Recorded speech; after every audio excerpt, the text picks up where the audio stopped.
Chmela! Ondra Sokol! Richard Gencer! Michal Sukárek!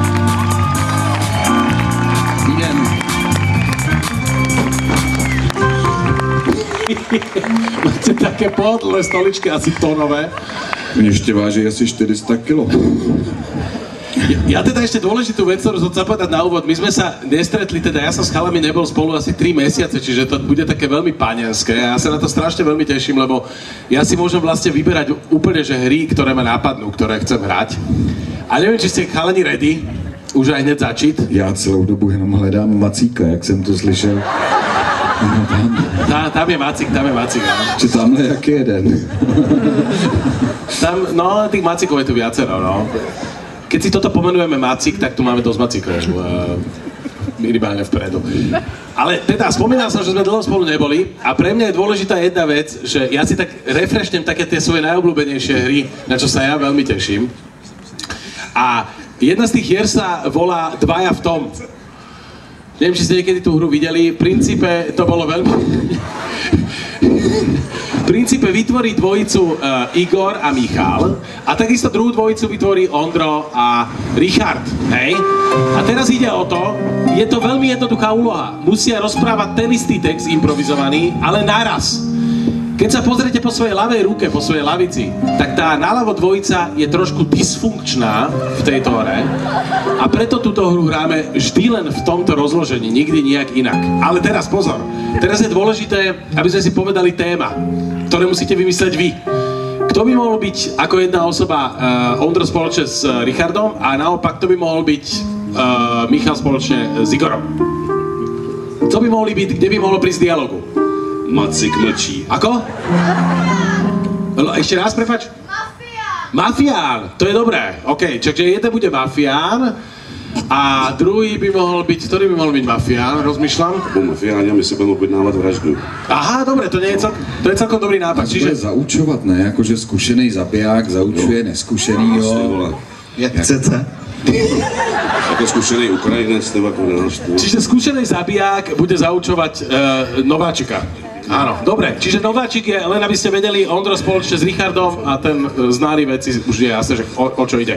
Čiže dámy a páni, nech sa páči, začína sa prvá hra, Dva v tom a začíname teď. Dobrý den, šéfe, co je novýho?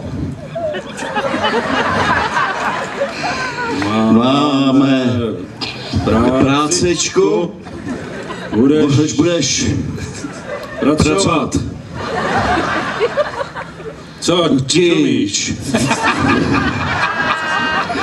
Co budu přesně dělat?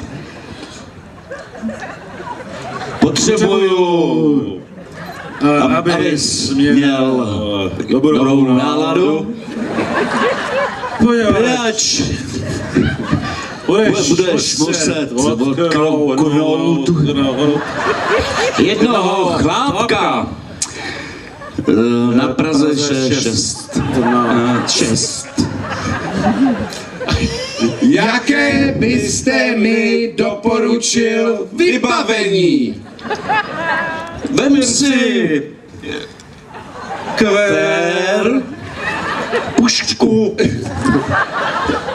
a náboje ty dáš do zadní kapsy, vytáhneš je přesně v 8 večer, strčíš je do nabantu,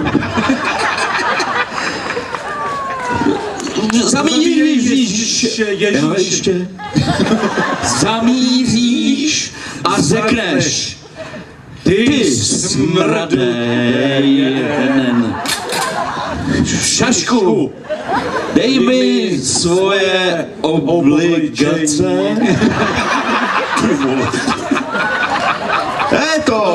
To ví. A koho mám přesně podbouchnout, šéfe? Chceš slyšet jméno? Ano. Je to Jirka Šoulej. Jirka Šoulej bydlí v Dejvicích nádraží v Bubenči. A jak ho poznám? No, v hlavě má mít vlasy, ale ne moc, tak asi 38 vlasů. A je nepřepočítatelný machr.